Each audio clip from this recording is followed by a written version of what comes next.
Zach Ewing here with the week 2 episode of Cashin' In with Carville, alongside the one and only James Carville, who we've got some exciting things to talk about this week now. 5-1 last week against the spread. That's not going to happen every week. Heck, we might go 6-0, James. I don't know. How did you do it? 5-1 right off the bat. You know, I live in Louisiana as long as I have. I have contacts. And my man T-Boy Latchley lives on a houseboat deep in the Chapel Eye Basin.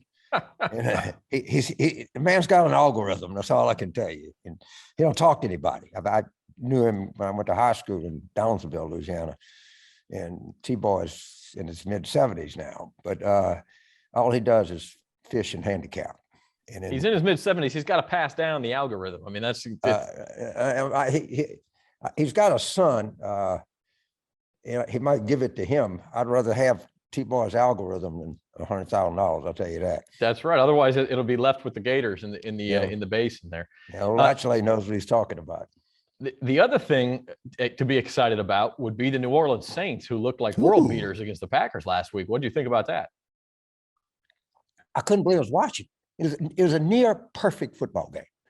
I mean, literally, you'd had the feeling by the third quarter like you were watching LSU in 2019. Third down, you didn't worry about it. It was amazing. In the defense, holy moly. I mean, let's wait and see. But we thought, and all of us thought, that Green Bay, and for good reason, they won an NFC playoff game 2 years in a row prior to this season. We had more, obviously because of the storm and everything, more Packers fans were there. And I got to tell you, it was one of the most impressive performances I've ever seen by a professional football team. Now, if it turns out that Green Bay goes 4-13, and we'll say, well, but I don't think that's going to happen. I mean, Aaron Rodgers, it looked like I could have played quarterback. I mean, good. You don't want to overreact to 1 week, but they looked as good as you can look in 1 week. That is true. And it is true. And I mean, we'll see. I don't think Carolina's not that good. We're only a 3-point favorite. It's not. People not jumping all over us. So I think there's a wait and see attitude, which I'm sure Coach Payton likes. The Saints are in a good spot. Before we get to the picks, quick thoughts on LSU. They had sort of their throwaway game against McNeese last weekend, took care of business. Central Michigan coming in this weekend before you get into the SEC slate. It could be a little bit of a trap for the Tigers. I think people sleep a little bit on CMU. What bothers me is their offensive line. The over-under on total rushing yards against Alabama might be 25. Okay, that's a main thing that you got to fix. If you can't block, I don't know, man. They call it blocking and tackling. They even put blocking ahead of tackling. I mean, that's just the most fundamental thing in football. And maybe there's a glitch. Maybe there's something, and usually in defense, you can change the scheme around. There's not much you can do with your front five. Ed Orgeron needs to figure it out for his own sake. He really does. I hope he does. I like Coach Orgeron. He's a great guy. He's a Louisiana guy. But, man, this is a win. You win here, you go somewhere else. And that's just the way it's going to be. And I think anybody that takes this job understands the terms upon which you take it. It's one of the most lucrative head coaching jobs in all of college football. So we'll see. No doubt about it. Speaking of winning and being lucrative, let's get into week 2 picks. Again, the rules of engagement here. Mr. Carville does not pick LSU or the Saints per se. Those are games you're free to pick against LSU or the Saints. He's not going to do it. So that's how we go. If you can beat Carville, which was difficult last week because he was 5-1, then you can win some monthly prizes or some season-long prizes. So go easy on the people this week. Let's get started with some college picks. Nebraska at Oklahoma. The hometown Sooners are laying 22 points here. I take the road team. I was in law school in 1971. Of course, the game was in late November, which was in the middle of the exams. I watched that entire game. It was one of the best football. Johnny Rodgers ran it. Punt back or kickoff back or whatever. I mean, that was one of the best games I've ever seen in my life. Used to be a classic every year. Oh, epic. Yeah, but 22 points is a lot. And so we're going to go with Nebraska. All right. And next, let me just give you a caveat on the 5-1. That is not a permanent condition. So don't act like it is. If you can go 5-1 every week, we'll quit our jobs and just go live in Vegas. Yeah. All right. But next we got Alabama goes to Florida. Alabama goes to Florida. The biggest spread ever for a top 15 team at home. The Gators the Gators are getting 14.5 points. Alabama. It's a bad business to bet against Nick Saban. So James Carville swallows hard and takes Alabama minus. Yeah. And then finally, the nightcap, real good game here. Auburn at Penn State. Penn State is -6. I think Penn State's pretty good. I mean, they went to Wisconsin. That's a tough place to win. And I spent a lot of time in Pennsylvania, and they got a real home field advantage there. So I'm going to go with Penn State. The whiteout, yeah, -6 points. It'll be tough for Auburn to go up there and win. Moving on to the NFL, in the early window, we have the 49ers who, by the way, you talk about your bad beats. If you had 49ers -9 last week, they gave up 16 points the last 2 minutes of the game. And the Lions only lose by 8.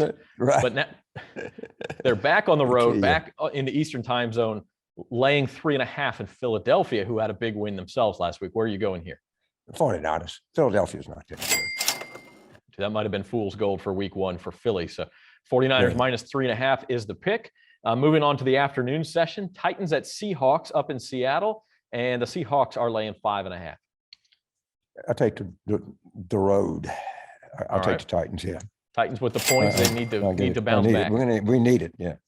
And but I got that running back. That guy was like off the charts. Derrick Henry. Speaking of Alabama, right? I mean, the guy is a man among men. And he might be the best running back in the league. And he'll have to get uncorked there for sure. And then on Sunday Night Football, our final game will be Chiefs. They're -3.5 in Baltimore. I take the Chiefs. We won with the Raiders against the Ravens. I mean, it was dicey. Let's put it that way. But you couldn't beat the Raiders. And there's some doubt. Baltimore was perceived to be an elite team. I'm not sure they are. Maybe they might prove me wrong, and I'll be eating my words. But we know the Chiefs are good. Baltimore has injury upon injury too. Yeah, they're pretty banged up.